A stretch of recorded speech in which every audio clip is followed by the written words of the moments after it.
I've had two big moments in swinging revelation-wise, and my first one was that next morning going, wow, I feel amazing. This is amazing. I want to do this again and again and again because I feel awesome.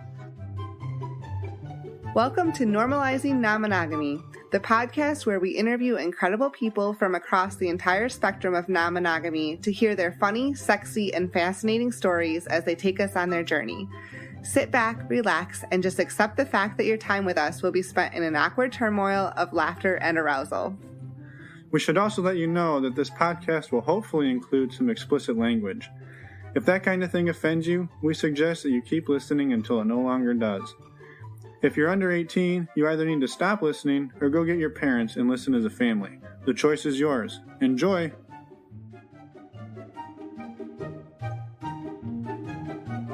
Hi everyone, welcome to Normalizing Non-Monogamy. We're your hosts, Emma and Finn, and this is the second episode of our 3-episode launch series. It's an extravaganza. It is an extravaganza. We have two of our really good friends on today's episode. Their names are Taylor and Ryan, and we met them at Desire. We wanted to thank them real quick for all the support they've given us. You know, they have been willing to bounce ideas back and forth and, you know, willing to be the first ones interviewed. So it's been great. They've been awesome. Yeah, from the time that we told them about this, they pretty much jumped right on board, said they wanted to be basically the first ones to get interviewed. They listened to drafts of our other shows, helped us find other people to interview, so they've been super supportive, and we just wanted to thank them again and make sure that everybody knows how important that was to us. Yep, exactly. Another thing is that today we're going to cover you're going to hear a few terms, and most people in this swinging lifestyle are familiar with these, but for anybody who's brand new, we just wanted to touch on them real quick. First one is the word lifestyle, and that typically just refers to anybody who is in this swinging world. Yeah. Or non-monogamy somewhat, but generally more swinging. Yeah. The second one is soft swap versus full swap, and in a broad generalization, that refers to soft swap being things like oral sex, making out, fingering, manual stimulation, and full swap is typically penis and vagina or full penetrative sex. Penetrative sex of some sort. Sex of some sort, yes. Again, that's a great generalization and doesn't cover everything, but that is sort of in the context of what you'll hear today, what that refers to. Exactly.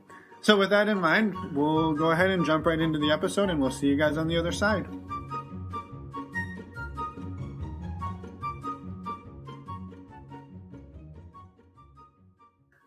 Hi, we're here via cross-country Skype call with two of our really good friends that we met through the swinging lifestyle, Taylor and Ryan. And we wanted to thank them really quick to their faces for being willing to come on the show and be our first guests without really knowing what they're getting into. So yeah, we're excited to have you guys. So we're going to have some fun and get started here. To do that, do you guys mind briefly introducing yourselves? Hi, I'm Ryan. And I'm Taylor. And we are mid-30s couple living in California. Well, it's lovely to meet you both. Do you mind telling us a little bit about what non-monogamy means to you in your relationship and how you approach it together?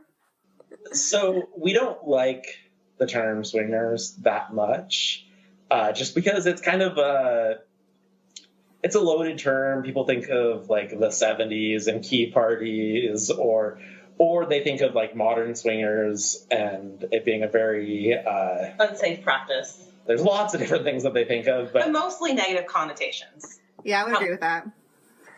and so I don't love the term, although I think it's probably the most succinct term that describes us. It's probably the most accurate. Yeah. So I think the wordy answer is we're ethically non-monogamous. We normally play together.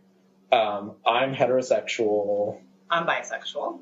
So even though you don't really love that term, do you find that you guys relate to it the most because you're not looking for other romantic relationships? The dynamic that we are striving for is friends with benefits, friends that we can keep around for a long time and play with multiple times is our ideal, so we're not constantly going out and meeting new people. Yeah, we feel like it's safer, and not only safer, but also it just fits us as people too. We're not anonymous sex people that go to the club and don't even know anybody's name and go to the back room and play. Yeah. Physical attraction is great and important to us, but having a mental connection is at least as important for us. And that's one of the things that we've sort of had to figure out over the years, is like what the relative importance of those different components are. So it sounds like there was a little bit of a learning curve and maybe some self-discovery along the way. Can you tell us a little bit about what prompted you guys to try it in the first place and how things have evolved since then? Okay, so when Taylor and I met in college, we were both virgins, essentially. We had never had sex with other people. There was no essentially, we were virgins. Okay, well, oral sex, which I don't think you normally do when you talk about the word virgin. We were both virgins. And we fell in love kind of quickly. We were pretty young, and but we followed the steps that everyone's supposed to. You're supposed to fall in love, then you have sex, then you get married. Maybe switching those. I don't know. I think Taylor was more inclined to follow those steps than I was. I wasn't like following those steps. Taylor was a very monogamous kind of girl, and I wasn't sure what I was. But I knew that I loved her, and that was the deal. So we proceeded. And when she graduated college a year ahead of me, and I had a year to sort of decide what I was going to do, and I knew I wanted to spend the rest of my life with her. And so I decided that I was going to propose. And but before I decided to propose, there was this part in the back of my head that was saying, you've never had sex with any other girls. Mm-hmm. Like, really going to only have sex with this one girl for the rest of your life. Yeah. And I had probably similar feelings, probably not as strong because I wasn't the one going to propose. So I didn't have to like work that through. But, through our marriage, so we got married and, did the normal marriage thing. And at times we kind of would look at each other and like be thinking in the back of our heads, I wonder when you're going to die so I can fuck somebody else. And I mean, and in reality, we're like, man, we're going to be like really old and not be able to have sex anymore. And, you're just kind of... Just for clarification, I think we're getting a little bit ahead of ourselves. This is sort of a revelation that we've, really exploring our feelings before we did anything. Before we became non-monogamous. Like, in retrospect, we realize that we were lying to ourselves. When we first got married, I had angst about the fact that I had only had sex with one woman and that I never wanted to cheat on her, yet we were in a monogamous relationship. And a solution to that problem was swinging. And it's not really that I wanted to become swingers or that I wanted to actually engage in this activity, but I kind of wanted to have an open and honest conversation about the subject. And so I brought it up, and Taylor felt threatened, I think. Absolutely. And so she shut the conversation down. And it's not that I was trying to like get us to go to a club or anything. It's just I wanted it to not be taboo and to have an open and honest conversation. And so I brought up the subject roughly once a year. I joke around like, which of our friends is the most fuckable, or that sort of thing. And she wasn't really interested in it. I wasn't ready. She wasn't ready, and I was respectful of that. And so I waited another year to bring the subject up again. But and taboo subjects are something that in our relationship we always try to have we always are willing to have a taboo conversation, but for some reason this one was a little bit of a roadblock. And we'll talk about almost anything, or basically everything now. But the swinging thing was a roadblock that I just couldn't get past. So at one point, after our kids were old enough for us to get away for a weekend, We talked about what we wanted to do. It's sort of our first weekend away from our young kids. And we debated, because this was like a very special moment in our relationship. We had been stuck with kids for years, and it's like, we have a break. We want to do something fun. Something adult, right? Something adult themed. Exactly. We're like, we want to be adults for the weekend. We want to think about anything child related. So we decided to go to Vegas. And we were like, well, do we want to go to a strip club? We researched strip clubs and just adult activities in Vegas. And I came across a party that was at a dance club, and it seemed pretty innocent. It was a swinger party, but it was just sort of a meet and greet. But we fell for that trap ourselves. but there was like no commitment. They had wristbands. They had like a special area of the dance club for the swingers. So we figured we'll go and dance. And if we get brave enough to wander into the swinger area, then we'll do that. But, that's it. And when Taylor was willing to do that, willing to like push that boundary, I was kind of shocked. I was like, really? You're okay with this? Okay, let's do this very mild thing. But it seemed monumental at the time. It did. Yeah. So like, what made you change your mind, Taylor? We had been having a little bit of I think a lot of people start this way, a little bit of the bedroom talk of like, when you're having sex, like, oh, wouldn't you like another cock in this area? Yeah. Or wouldn't you like this to be happening to you at the same time? I think that's really common. And then it gets in your head like, oh, this is actually a possibility, And I think our biggest catalyst was having little wet blankets in our house, our children. And once they came along, for me as a woman, I really had the feeling to be desired again. And when your husband's required to love you and tell you you're sexy and tell you you're desirable. But, after having pregnancy and feeling awful about yourself, you just want that again. And swinging was kind of a way to get men's attention again. Get that affirmation. Get that, being lusted after. And it's powerful when it's not your husband. Yeah. So on the night we decided to go to the club, we went to a really cool bar and liquored ourselves up. We weren't super drunk, but we definitely couldn't drive. So we get to this club and, they give us wristbands, and it's off strip. It's like a Two Towers. I forgot the hotel name. Anyway, we went to the top of the hotel and they're like, oh, you have those wristbands. You can go to this special area. We're like, okay. And there was like a big dance floor. It was like outdoors on like on the roof of the hotel. And there's a stairway down to another deck of the hotel roof. And we're like, oh, look at all these people in line. What is going on?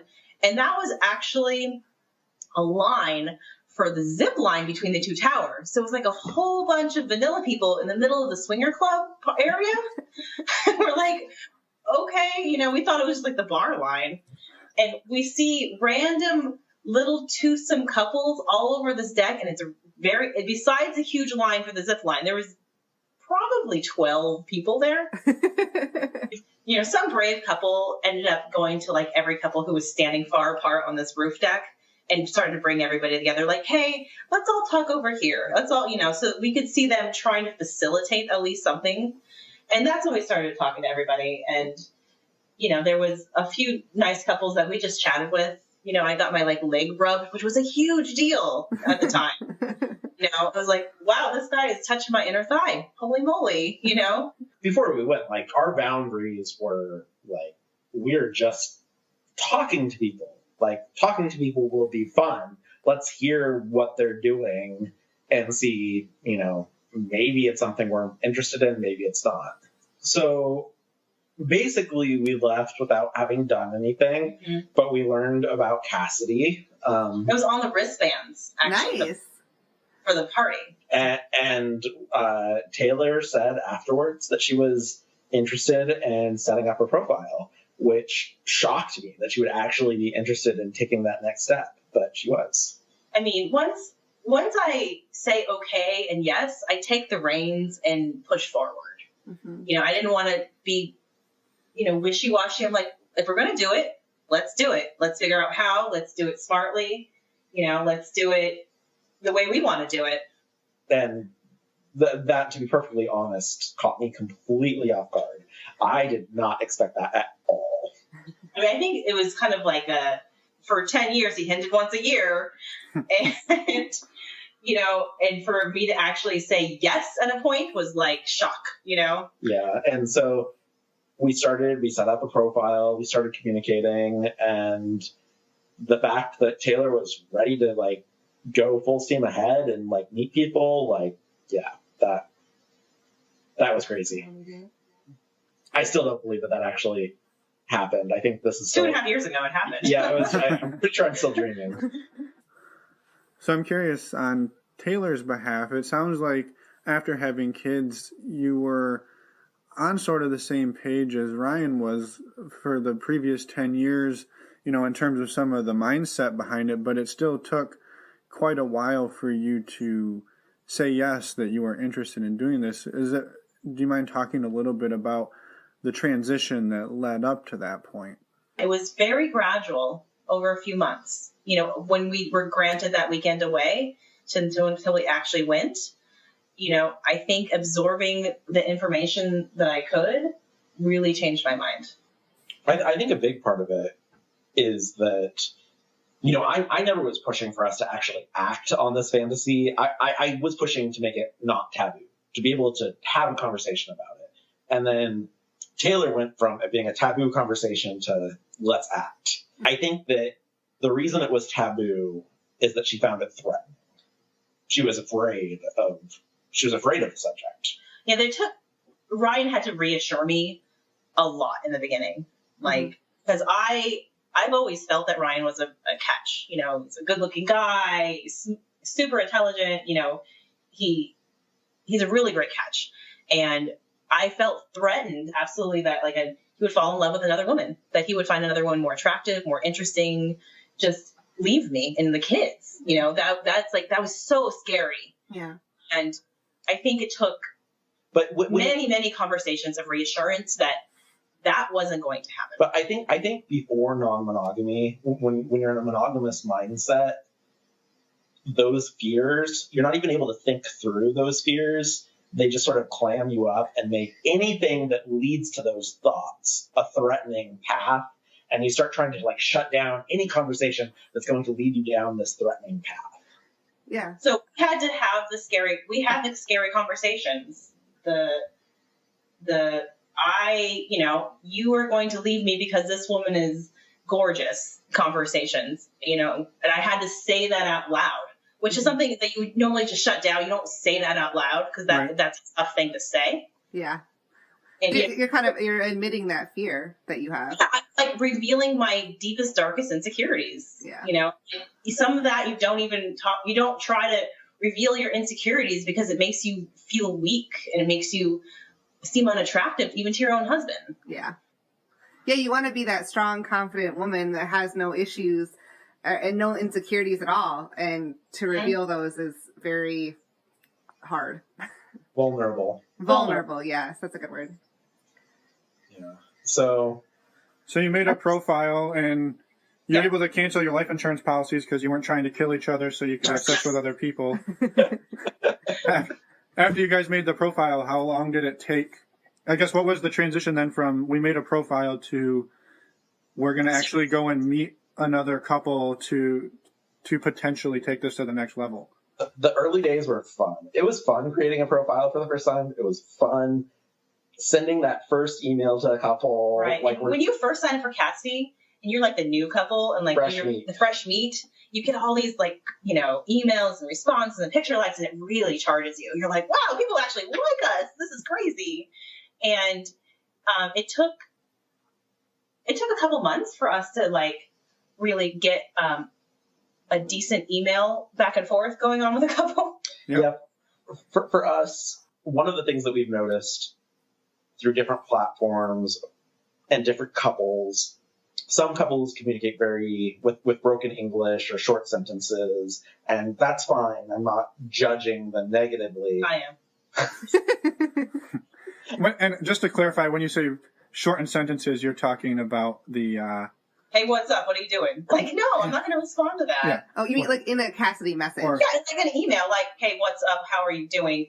Blank, no name, no like, I like enjoyed this about your profile. Like the thing that you're supposed to do. Yeah. For us, having like an adult conversation was like a really important part of the process. And so when we found a couple that was also sort of new and was willing to have an adult conversation with like proper English and like punctuation, yeah, that turned us on.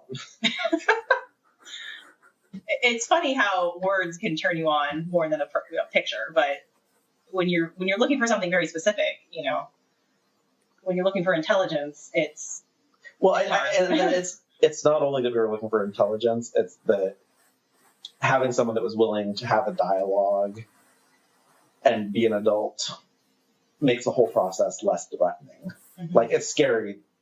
The other people were scary to us, and these people were not scary. They seem like real humans versus just bodies or pictures. And someone you could actually get to know and trust, potentially. So, after many emails, we decided to exchange actual phone numbers and started texting. And we texted for at least a couple months. They lived a distance away from us, about a couple-hour drive. Yeah. And so that made scheduling, that and kids, made scheduling difficult. And that was our first taste of truly how scheduling and babysitting can kill your sex life swinging. Or not swinging. I mean, it just made it, I don't know, it makes it more frustrating when sex is involved versus just like a game night or a movie night. Right, yeah. Right, yeah, because you can have the kids bopping around in the corner and it's not a big deal. So. Right. I was like, oh, bring your kids along, it's no big deal. But this is something you just can't bring your children along to. No.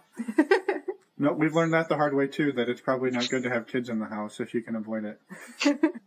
So we, after a couple of months, we finally got that date, and I think it was a little bit of risky behavior on our part looking back, but we rented an Airbnb kind of halfway between, and we decided over text that we were all adults, and if we didn't have chemistry, it was a 2-bedroom place that we could totally sleep in separate bedrooms and be totally fine and just be adults about it, Mm-hmm.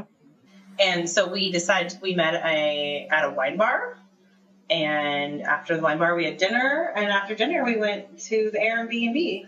So I'm curious, did you guys have any discussions leading up to this first time on your rules and boundaries for the evening? I'd say like a couple weeks before we'd actually met them, we had the conversation of what full swap versus soft swap meant to us emotionally and to our relationship. And we decided that full swap was, for us, it was going to be the same emotional hurt as a soft swap situation. Like if it had gone wrong, if it was going to go wrong, I was going to feel terrible whether it was soft or full. Yeah, we sort of felt like the emotional risk was the same. But this we didn't come to that conclusion immediately. This was over the course of, several months of texting. We sort of decided that the emotional risk was there. We thought that our relationship was much stronger than we thought. Worst case scenario, we decide this isn't for us. We had given ourselves permission to try it and forgive each other if it wasn't going to work. Full swap or soft swap, just anything. We almost forgave each other ahead of time if it wasn't going to work. We're like, we can work through this. Like no matter what, we get out the other side. It was either a good idea or a bad idea. We're willing to take the risk because we know we love each other. We know that long term this is not going to hurt our relationship. Worst case scenario, it stings, and we move past it. But we didn't think that it was going to sting. We didn't know, but we didn't think so. Mm-hmm. And this couple knew that we were brand spanking new and were very gentle with us, and they had us make ourselves clear that we were okay with full.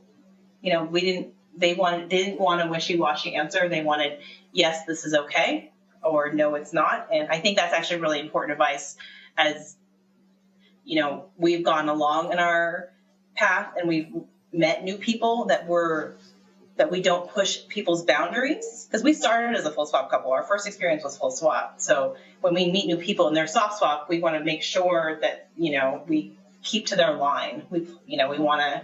That being said, we've been a little bit on the newbie whisperers side for some reason lately. Like getting couples to push their boundaries. Yeah, we've pushed, not just new people, but we've tend to push people from soft to full a few times, which is an interesting experience. So that when we're there, we have to be really, really clear. Yeah, we just make sure that we're very explicit, make sure there's consent, go real slow. And if they're good with it, we're good with it, Yeah. So, we had a really crazy, fun, full swap night that first night, and hours of sex. And, I've had two big moments in swinging revelation-wise, and my first one was that next morning going, wow, I feel amazing. This is amazing. I want to do this again and again and again because I feel awesome. And that's not something I knew was going to happen. I didn't think I was going to feel that way. I honestly thought I was going to feel terrible, but I woke up elated. That's awesome, though. That's amazing. So it went from Taylor not necessarily being sure to Taylor being super happy that this all happened. On the other side, how about, I guess, what was on Ryan's half of things that next morning? Yeah, how'd you feel? Tired? I felt good about it. I was worried about Taylor. I didn't think I was going to have a problem emotionally with the fact that I had just had sex with someone that wasn't my wife. And I didn't have a problem with it. I had a lot of fun, and I didn't really have any emotional concerns other than, was she okay? And when she had a huge grin on her face, I was pretty sure it was fine. It seemed like she was pretty good with everything. And, yeah. The adrenaline rush almost lasted through the morning. Yeah. So you guys spent the weekend with them, right? Just one night, which was interesting that we went for a whole overnight date in our very first time. That I don't think that's typical. Right. Well, and you kind of just jumped straight in that whole night. Just decided ahead of time that you were ready to just try it. We like to say that we dove in the deep end. Yeah. That's a good one. But in the end, we didn't regret it at all. It was the right decision for us, and we decided that it was a good fit for us. That full swap really wasn't any worse than soft swap, and it was a lot more fun, and we had a great time. And for me personally, full swap just penetrative sex just feels better. I've never ever come from oral sex, which is also unusual for a woman, I think. But so I always feel better when I get penetrative sex. The sex is just better for me. Mm-hmm. And so we don't necessarily search out only full swap couples. We'll still play with soft swap couples. So have you guys noticed the dynamic change, I guess, in the last couple of years since you've explored this in your relationship? A few things. One, Taylor has become a much more sexual person over the last few years. We had a totally adequate sex life before, but she has become a very sexually charged person, and her sex drive outpaces me to a little bit recently. So that's been a huge 360, 180. It's late. It's okay. 7:20. It's fine. So that is one change. The other change I would say is that I think that we've always had very good communication. Like before we started this, our communication was, I think, better than the majority of couples. But I think being in a monogamous relationship, especially in our circumstances, being, our first real sexual partner with each other and being in a monogamous long-term relationship, you're sort of forced to lie to yourself. Mm-hmm. You're forced to lie saying, I'm okay with only having one sexual partner because that is the life I chose to live. And there's huge societal pressure saying, once you're married, that's it. Oh, definitely. And so we were lying to ourselves, and that influenced our communication. So although we were extremely open and honest, I feel like there's some underlying lies that monogamy forced us into that our communication had to sort of maintain those lies, and being able to rid ourselves from those lies has allowed us to have really amazing communication to where I think that we're much more open and honest, like completely honest and truthful with each other about every single intimate little thing. Especially communicating our emotions or wants or needs. Sometimes in monogamous relationship, at least in ours, we protected each other with our words.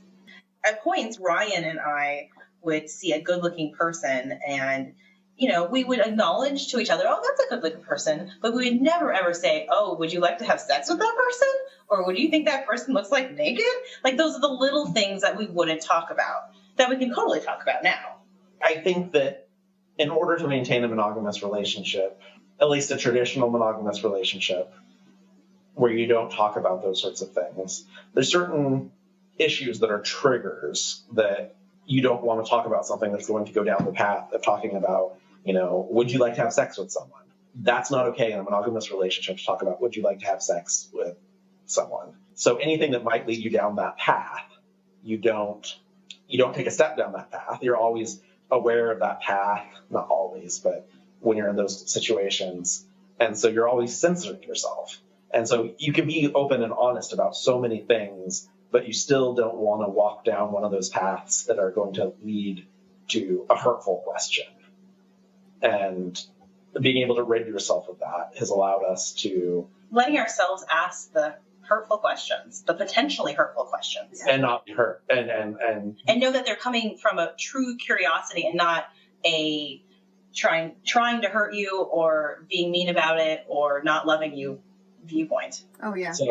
So I mean, I feel like it's almost cliche to say that swinging has improved our communication, especially since I think that we had exceptionally good communication beforehand, but it has made us that much better communicators. It's made us face the tougher questions, the tougher subjects, and it's made us learn our emotions toward it all a little. We can control our emotions a little better. If I was going to boil down the whole swinging experience to one universal piece of advice, and this isn't particularly swinging related, it's that you should try to get to a point in a relationship where you can communicate honestly about everything. And maybe your partner's not there yet, and you'll have to respect your partner's boundaries and not communicate about everything.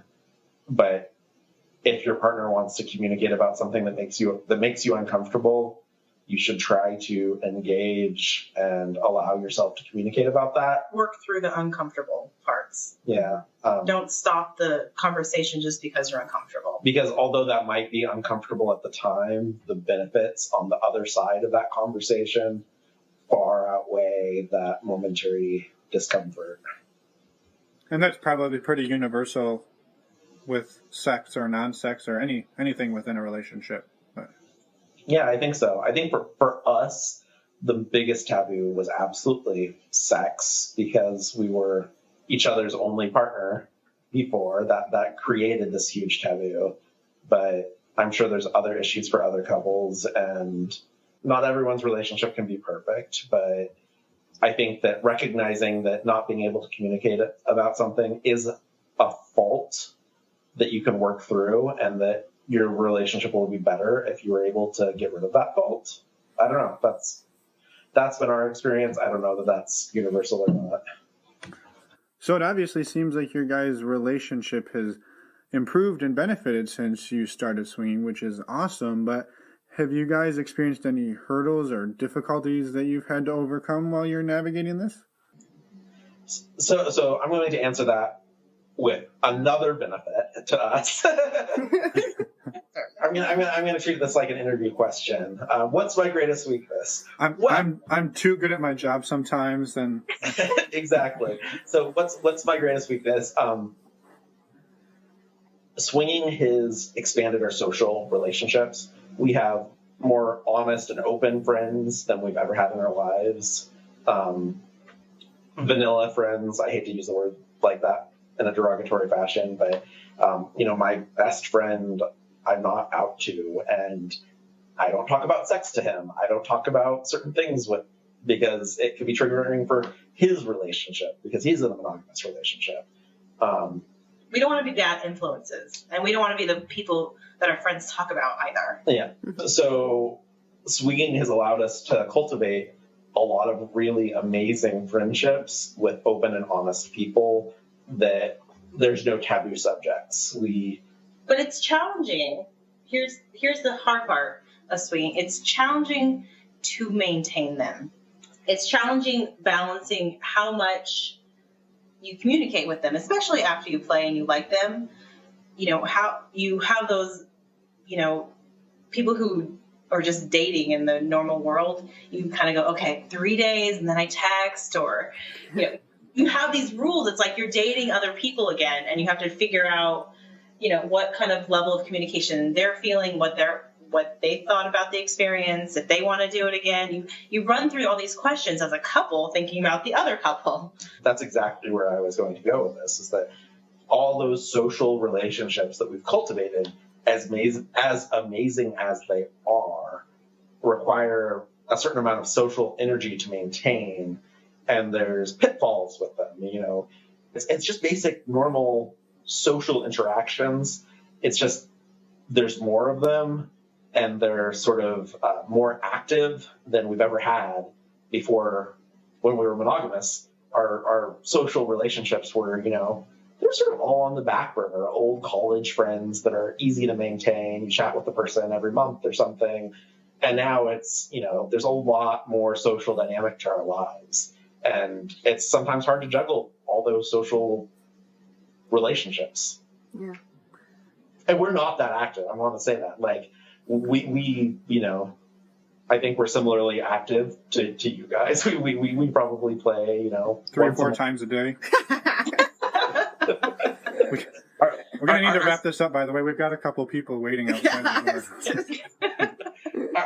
Our goal, I think, is probably playing once a month would be kind of like our ideal situation.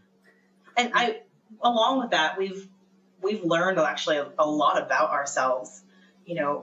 Ryan and I, when we would go to a normal vanilla party, with friends, we thought we were about the same socially. We thought, we enjoy talking about the same amount. We enjoy staying around the same amount of time. We thought we were, right exactly in the middle of being extroverts and introverts. And our first trip to Desire, when we saw you guys, was super eye-opening. That I am a complete extrovert. Ryan is a complete introvert. And, social interaction, he can only take so much. And social interaction makes me want to have more social interaction and more social interaction. And we've seen that translate, that lesson from Desire, translate to our home swinging life. And something we have to monitor constantly. One of the pitfalls that we face in our dynamic is that Taylor is a very chatty person on her phone. She loves chatting with people, and she loves flirting with people via her phone. And I'm a little bit busier than she is with work, and I don't have a lot of social energy on a normal work day. I'm usually pretty much at my capacity and don't really have a lot of energy to divert to these sorts of activities. And so that sort of led to imbalances. And we've had couples get upset at us about it. Yeah, we've had couples literally call us out upset about the fact that we're interacting with them on different levels. Yeah, like one of you is interacting way more than the other. Yeah. Right. And it's something that has prompted us to even put it in our profile as a warning. Yeah, so Well, I mean, that's fair. If you put it in your profile, it's out there. If you tell people up front, I mean, they know if that's your dynamic. That is what works for you guys. Right, but it still leads sometimes to hurt feelings. And Yeah. I mean, it just goes back to like the social dynamics are a little bit more intense. I think because sex is on the line, that kind of intensifies the friendships. Also, the honesty intensifies the friendships. Yeah. And I would agree with that completely. So those two factors together, the friendships are just a little bit more intense, and that means there's a little bit more opportunity for hurt feelings. And I think, in our regular lives before swinging, our social relationships were so slow and surface level on the. Yeah, you don't dive deep on things and protect people's feelings, and everything's just easy to manage. And if you get into a tense situation, it's pretty rare and it's easy to resolve. We're low drama people, but in swinging, we're still low drama people, but the intensity that it brings to the social interactions, it's an intensity. Yeah. Kind of a funny random question. Do you guys find that your family and friends from before wonder why you guys have more friends now? Because that's something we've definitely run into. And maybe a follow-on question to that you could wrap into that is, are you guys out to anybody in your normal life? And if so, how did that go? So to answer the first question, we keep things under wraps pretty well. And we come up with sometimes elaborate excuses for what we're doing with old college friends. I have a couple old college friends who are not on social media, but live near us that I use as an excuse constantly. Yeah. We're going to so-and-so's house. She's having a dinner party. Yeah, and you can't follow up on that. You can't find the pictures on Facebook later. Yeah. So I don't think we've generated that much suspicion. I'm sure maybe a little, but I don't know. Yeah, it's hard to judge that from the outside. Yeah, it really is. I mean, as parents of young children, we don't get out a ton anyway, and we tend to rotate between babysitters, so there's not a ton of questions. Yeah. So, Ben, what was your follow-on question? Are you guys out to anybody? And if so, how did that process go? And if it would help, we could contact your parents and ask them maybe how if they're suspicious, we could get that straight from the horse's mouth if that would be easier. We are out to how many people? 2. You go. We are out to 2 different people. The first being a college friend of mine who we adore deeply, and she's probably a forever single woman. She's prioritized her career. She's prioritized her career. She's getting older. She doesn't really want to get married or have children. And she visits us frequently, probably a couple times a year, which is frequent for California. And one night we just gotten super drunk and in the hot tub, and we told her. And that ended up being kind of a hot night for us, because she admitted to having been the unicorn before in college with her roommate and boyfriend.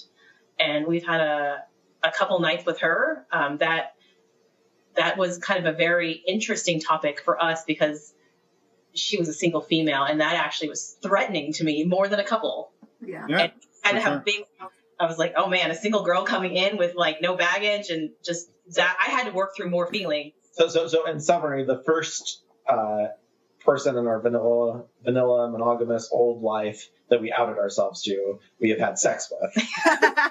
So the moral of the story is. So that went well. So the takeaway is, if you tell your friends, you get to have sex with them. You know what? That sounds ridiculous, but it's a little bit more true than I think I would have ever believed. Because especially a single friend who's open-minded already. Yeah. There's probably more potential there. I think the thing is that sex is such a taboo subject that we tend to think that, this relationship is not sexual. Sex is taboo. We're not going to talk about it. There's no sexual interest here. and you sort of categorize and move on. But really, it's the taboo that made you categorize it. It's not any like fundamentals to the relationship. And so once you take the taboo away, it's like, oh, actually, you know, we find each other attractive. Let's have sex, you know? So the second person we're out to is Ryan's brother, and we happened to tell him over a family holiday. And Ryan's brother's always been a super liberal guy, and he was not shocked. And, you know, maybe a little shocked at me, but, you know, he wasn't shocked. Ryan and his brother don't talk about sex, but I think they do now. Yeah, no, we don't talk about sex, but it has actually improved our relationship. Because he dates a lot of girls, and now he shares more information. Not like that much sexual information, but still, you know, we're brothers. We don't talk about that stuff. But I think he's a little bit more comfortable sharing a little bit more detail than he was before. And he's had his own polyamorous relationships. So he's dived into the world of non-monogamy before. So he's a little bit easier for Ryan to talk to. Yeah. Yeah. Kind of lowers the barrier of entry a little bit. Mm-hmm. For sure. Taylor, at some point you had mentioned you had 2 kind of aha moments in the swinging world. What was your second one, if you don't mind sharing? Well, Emma, you were actually there. I may remember this. At my second aha moment. And, you know, before swinging, I had never kissed a girl or touched a girl, or, you know, I had never thought about it. I've always found women attractive. And when we played and you offered for me to try on your strap-on, I was like, oh, man, okay, let's do it. Well, to be fair, that was only to make sure it was the correct size. Right. And I put that fake cock right in front of me, and I remember offering to sword fight Finn, and it was just, I felt amazing and empowered. And maybe that's society telling men that they feel empowered because they have cocks anyway, and then all of a sudden I have one and I felt cool. Maybe, you know, maybe that was my other aha moment, like, man, this is amazing. I want to do this more and more and more. Penis power. Just like swing. I want to do this more and more and more. Yeah, no, that's a good thing. Yeah. No, they're fun. The strap-ons are definitely fun. You know, I've been lucky enough to introduce several women to it. Yay! I'm glad I could have a tiny part in that. I always tend to be the giver. You know, I've only received once, and that was from a bona fide lesbian. So I have never seen a more enthusiastic giver than the first time you put that thing on. No, I would agree. See, aha moment. Yay! Oh, do you guys have any words of advice or tips that you'd like to share with anybody? Other than tell all your single women friends that you're swingers. Well, and I guess more so too, like sharing with people that, or I guess something that you wish you would have known when you first started.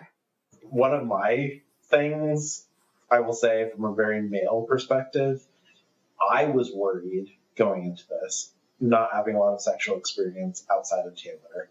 I was concerned, like, am I going to be able to satisfy a woman? Is it going to be like totally awkward and horrible? Because, you know, I didn't have enough experience to have confidence. And one of the things that I've learned is that human sexuality is varied. Different women want different things. Different men provide different things. And everyone should be comfortable in their own skin. What they provide is valid and awesome. And you're not going to have great sexual chemistry with everyone.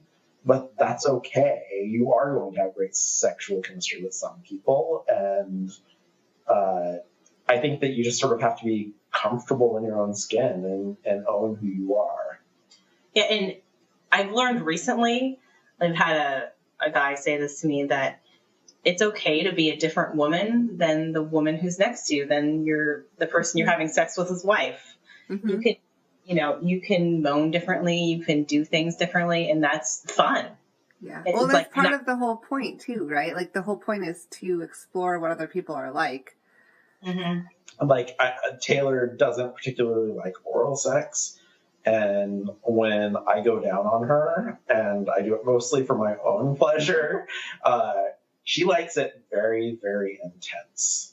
And I've learned that most women are the exact opposite. They like it very, very gentle.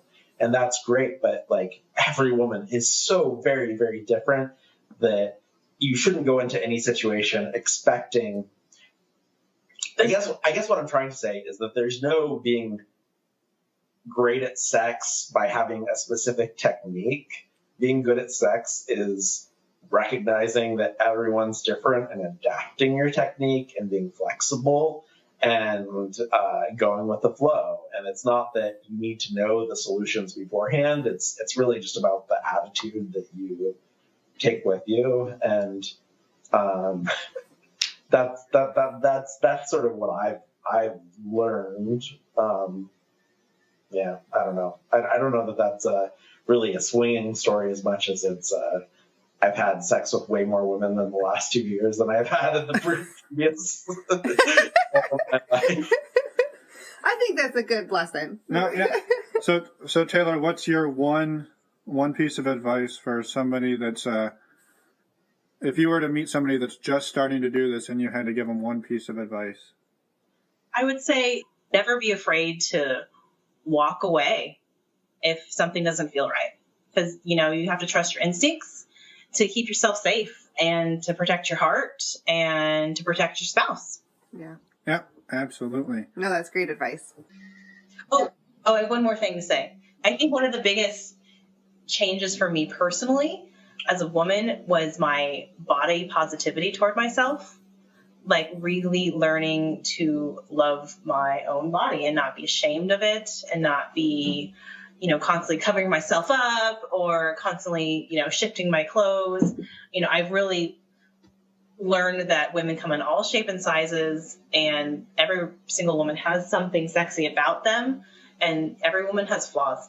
And sometimes that's hard to see when everybody wears clothes, but when you're walking around naked or with very little clothing, everybody has something. And I hate that women constantly are judging each other and comparing themselves to each other. But at the same time, you do it, you just do it, and you learn that you don't have to. Yeah.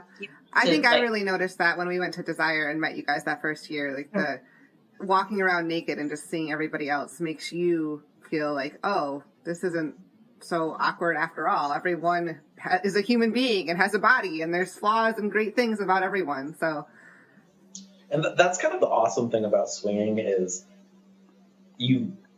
everyone's human. Like everyone's humanity becomes much more apparent swinging. You learn about people have different bodies, people have different sexual characteristics, people have different emotional characteristics.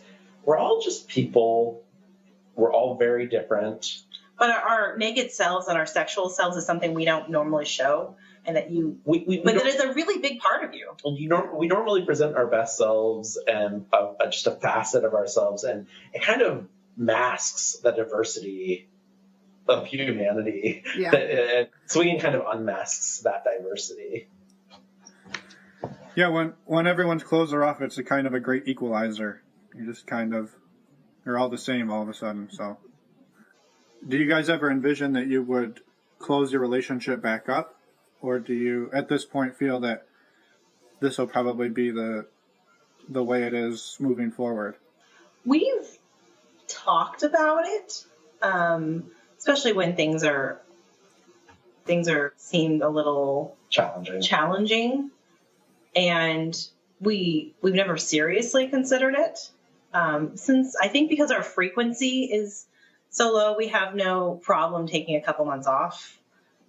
We have no problem, especially over the holidays or if there's a lot of family things going on, just reprioritizing our regular life over it. And once that couple months of reprioritization come around, we're like, man, I kind of really want to go fuck somebody else now. And then we're like, oh, let's go party. Or, it comes in spurts and waves. Sometimes we're going intense for a while, and then we have to back off, not because of emotions going on, just because, we live real lives. One of our building blocks to our swinging relationship was this concept that either one of us can pull the ripcord, can pull the emergency brake and say, no more, we're stopping.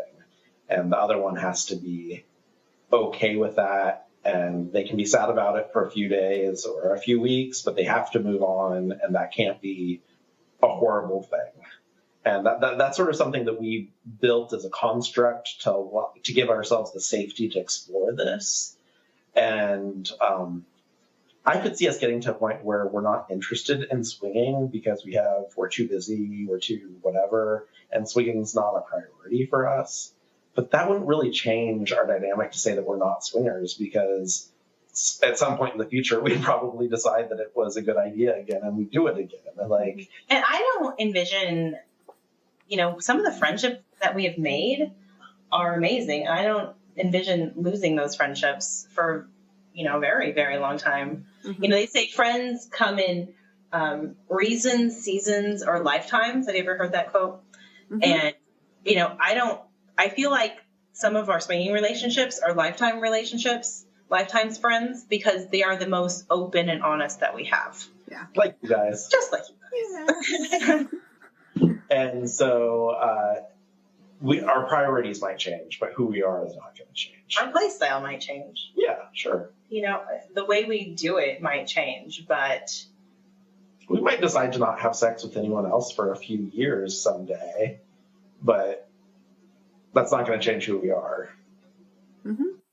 Yeah, we took almost a 2-year break, and that definitely didn't change who we were or who we are.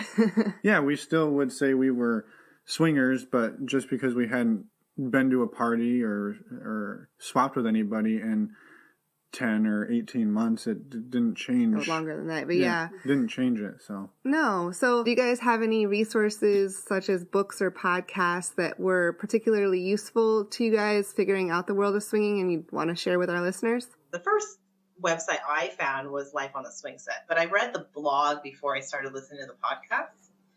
And, those podcasts led me to other podcasts, which led me to other podcasts. And I think actually one of our favorite podcasts is Dan Savage's.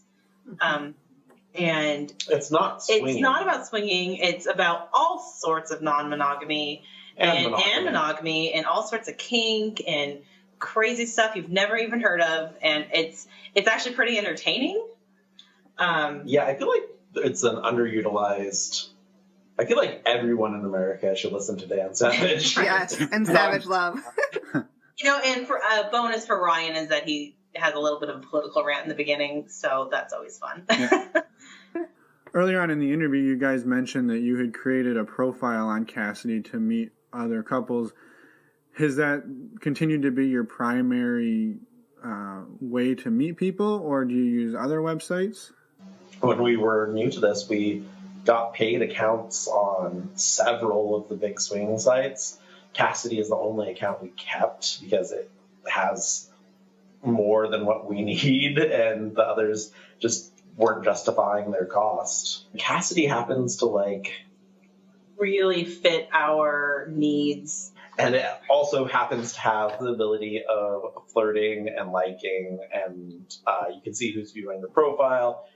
If you set up a profile on Cassidy, things sort of have this natural progression where you go from you're not even really trying to talk to someone to now you actually have a full email exchange. It sort of just all flows the way they've designed the user experience. It's pretty easy to click flirt and click, here's my backstage pass, and then right next to there's send a message. So it's pretty easy progression. Or if you like someone's picture, they see that you liked it, and so they like a picture back, and it's just a very natural flow to it that when we experimented with other websites, we didn't find that natural progression. We didn't find the same number of people. There's more people on Cassidy than most of the other websites, at least in our area.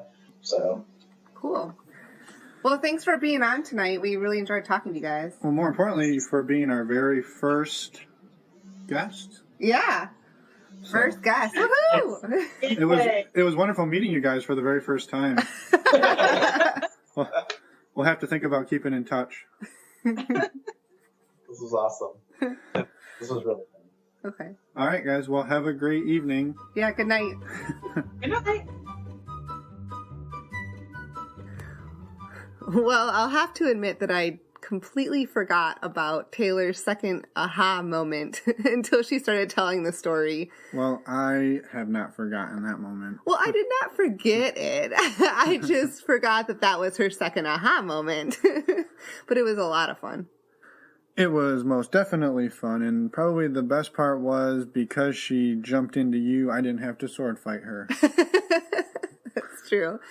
Well, we really wanted to thank Taylor and Ryan for being willing again to come on this first episode and share their story and just being so supportive throughout this journey. Yeah, and during this episode, there was a few resources that were mentioned, Dan Savage, Cassidy, and a couple others. So we're going to put links to all of those in our show notes that'll be on our website, normalizingnonmonogamy.com. And while you're there, you can contact us if you have any feedback or want to be on our show. You can also find us at our Cassidy and Twitter profiles under the screen name NNM Podcast. And don't forget, there's one more episode of our 3-episode triple header launch extravaganza. We interview another couple who has a podcast, and they are much heavier into the poly side of things. And it's a really fascinating conversation we had with them. So you're going to want to listen to that, and we will see you guys there. Bye, everyone.